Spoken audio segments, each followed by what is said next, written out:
Imagine this for a moment. You're in Sanaa, Yemen. It's the pre-dawn hours, August 24th, 2025.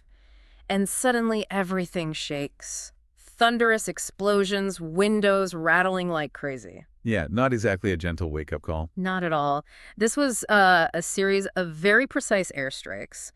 Israeli jets hitting what they described as military sites, sites controlled by the Iran-backed Houthi rebels. And this wasn't just another minor incident, was it? This really felt like a significant step up. It really did. It grabbed global attention immediately, a major escalation in a conflict that's been, simmering for a long, long time. We started seeing reports almost straight away. Casualties, sadly, at least 2 killed, dozens injured initially reported. And critical infrastructure hit, too. Power plants, military compounds. We knew this was serious. Mm-hmm.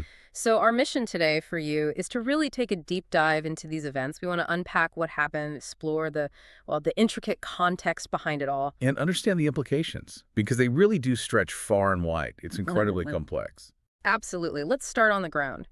Those immediate impacts, the details, they really paint a picture, don't they? They really do. You had residents, people like Ahmed al-Meklafei, talking about their homes just being rocked, windows shattering everywhere, pure fear. And someone else, Hussein Mohammed, living near the presidential palace, described the explosions as very strong. It brings home that this is happening in populated areas. Exactly. It's not abstract. And when you look at the specific targets, these weren't isolated desert locations. Right. These were key facilities, right, in Sanaa. You mentioned the Azar and Hizaz power plants. Yes, Israel specifically called them significant electricity supply facilities for military activities. Okay, so that's their justification, but hitting power plants. Well, the ripple effects are huge, regardless of the primary target. We also saw a military site near the presidential palace hit. And that fuel storage facility, there were images, right? A huge fireball. Yeah, social media lit up with pictures of a massive fire at an oil company's premises. The destruction was very visible. And the human cost.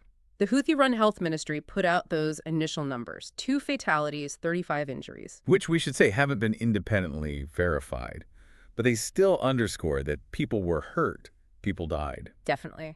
And the scale of the Israeli operation itself, over 10 fighter jets, that's a significant force. It is. And they claim the targets were carefully chosen, specifically linked to Houthi military capabilities, things like launching missiles and drones. Okay, so this was targeted, but it wasn't like out of the blue. There was something specific that happened right before this, wasn't there?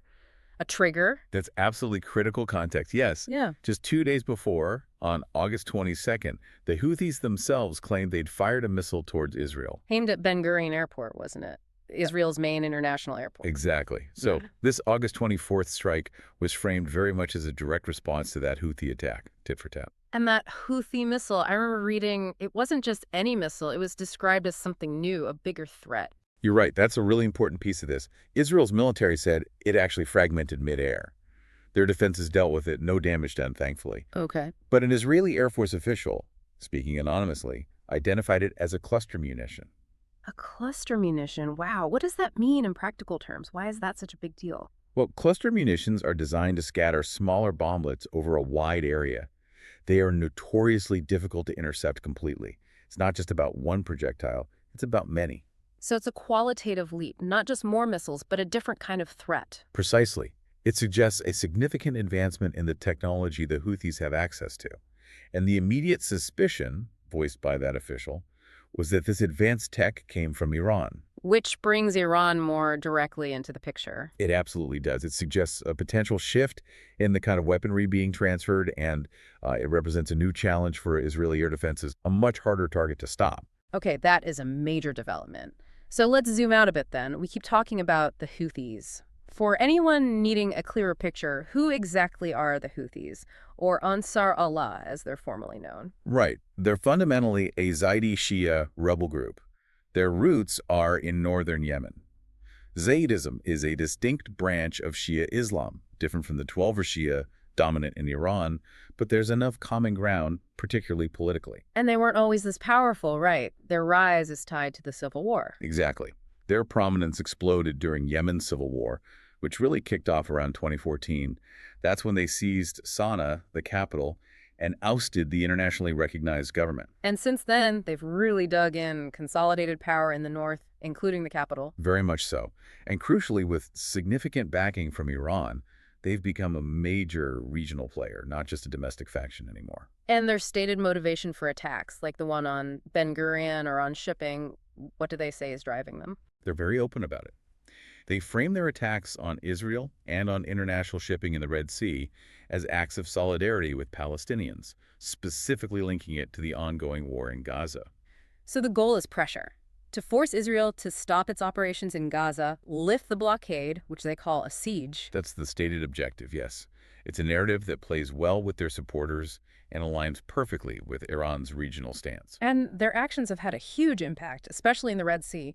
Since late 2023, they've targeted, what, over 100 ships? That's the figure, yes.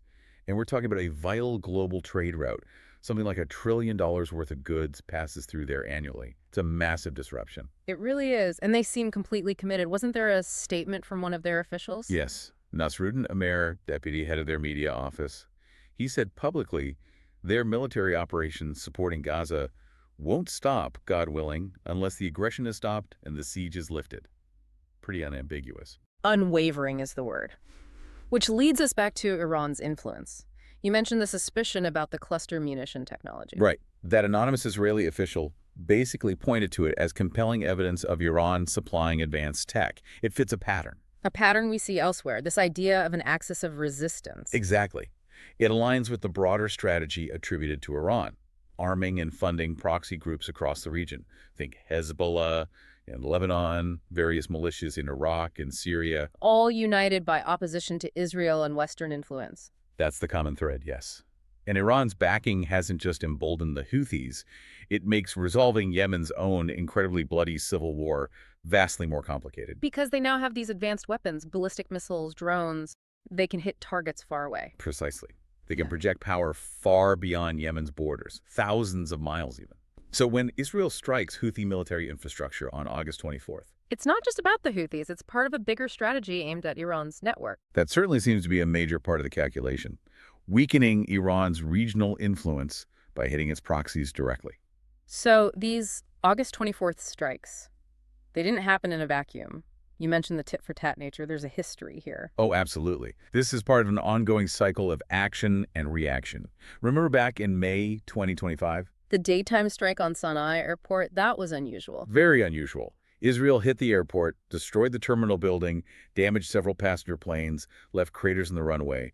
And that, too, was explicitly framed as a response to prior Houthi attacks. So similar pattern. But you said the cluster munition is what makes this latest round feel different, more serious? I think so, yes. That specific type of weapon represents a technological escalation. It's not just about launching something. It's about launching something much harder to defend against, something designed to cause widespread damage. Which naturally ramps up the threat perception in Israel. Undoubtedly. Israel's military clearly sees these advancing Houthi capabilities, likely fueled by Iran, as a direct and growing threat. And that prompts a more aggressive, perhaps even preemptive, response posture. And all of this high-stakes military chess game, it's playing out against the backdrop of just unimaginable suffering in Yemen itself. We absolutely cannot forget that. Yeah. Yemen's civil war has been raging for over a decade now. Houthis versus the Saudi-led coalition. And the country is devastated. Utterly devastated. Millions need humanitarian aid. It's consistently called one of the world's worst humanitarian crises. That's the grim reality. That's the stage on which all this is happening. Have there been any successful efforts to, calm things down, truces? There have been attempts. Back in May 2025, the U.S. did broker a deal. The idea was the Houthis would stop attacks on Red Sea shipping in exchange for a halt to airstrikes against them. But did that hold? Did it cover everything? That's the crucial caveat. The Houthis made it crystal clear that agreement did not include stopping attacks on targets they saw as linked to Israel. So the Gaza solidarity angle trumped the local truce. It seems so. It just highlights how difficult it is to negotiate with the Houthis when their motivations are tied into these broader regional conflicts, especially Gaza. It's not just about Yemen anymore. Which brings us back to the human cost inside Yemen. We talked about casualties, but the targeting of infrastructure, power plants, fuel. What does that do to people already in crisis? It makes a horrific situation even worse. Hitting power plants affects everything. Water purification, hospitals running equipment, keeping vaccines cold, just basic lighting. Fuel shortages cripple transportation, including for aid delivery. So it deepens the humanitarian catastrophe. Absolutely. It grinds down the resilience of ordinary people. Remember the May attack on Sanaa's airport? Destroying civilian planes, halting aid flights, that's collateral damage with severe consequences. Even if Israel says the targets are military, the impact spreads. Inevitably. These sites are often near or embedded within civilian areas. The risk to non-combatants is always incredibly high. And how is the rest of the world, particularly the region, reacting to this latest round, the U.S. regional powers? Well, the U.S. hasn't made specific public comments on these latest strikes, as far as I know, but their general position is support for Israel's right to self-defense. They've also conducted their own strikes against the Houthis previously over the Red Sea attacks. What about Saudi Arabia and the UAE? They're heavily involved in Yemen. That's a key dynamic. Mhm. Both Saudi Arabia and the UAE have actually been trying to lower tensions with Iran recently. De-escalation has been the goal. But these Houthi actions and Israel's responses, they could derail that. That's the risk. It could drag them back into a wider conflict. There's always the background fear that Iran might retaliate against them, maybe target energy infrastructure in Saudi Arabia or the UAE, like that big attack on Aramco facilities back in 2018. So it raises tensions across the board. Definitely. And meanwhile, you have the UN humanitarian groups, all expressing deep concern, calling for restraint, civilian protection, ceasefires. But those calls face challenges. They face huge challenges, especially with the Houthis tying their actions so firmly to the resolution of the Gaza conflict. It creates a deadlock. Which brings us right back to that Gaza nexus. It seems unavoidable. The Houthis' core justification remains solidarity with Palestinians. That's the constant refrain. It's framed as a response to Israeli actions in Gaza, the blockade they call a siege. It's a powerful narrative for them and fits Iran's agenda. And Israel's counter-narrative Is that the Houthis are just using Gaza as a convenient excuse, really acting as Iran's proxy to advance Tehran's regional ambitions. And we even saw conflicting narratives about the situation inside Gaza itself, didn't we? With famine declarations and denials. Exactly. Prime Minister Netanyahu dismissing famine reports as lies from Hamas, while almost simultaneously, the world's leading authority on food crises formally declared famine in Gaza City around August 22nd. Starkly different pictures. It just underscores how interconnected everything is, how actions in Gaza ripple out to Yemen, the Red Sea, and how narratives clash constantly. It's a tangled web. Truly, events in one place trigger consequences far, far away. So looking ahead, it sadly doesn't feel like these August 24th strikes are the end of the story. It seems unlikely. You have the Houthis vowing to continue, seemingly emboldened by new tech like cluster munitions. And Israel demonstrating it's willing to strike deep inside Yemen, thousands of miles away, to counter these perceived threats. That combination suggests further confrontation is, unfortunately, highly possible.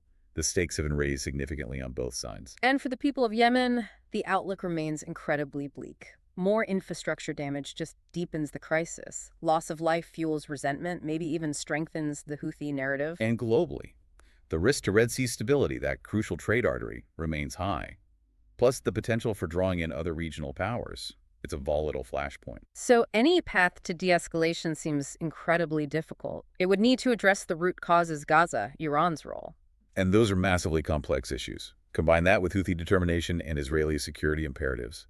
A quick resolution feels very elusive. Which leaves us with a final thought for you, our listener. As we've unpacked all these layers, just consider this. How do these conflicts, geographically separate maybe, like Yemen and Gaza, actually weave together? How do they form this single, incredibly volatile tapestry of global security concerns and ultimately human suffering? And what does understanding those connections, those threads, really mean for how we navigate this complex world? Something to think about.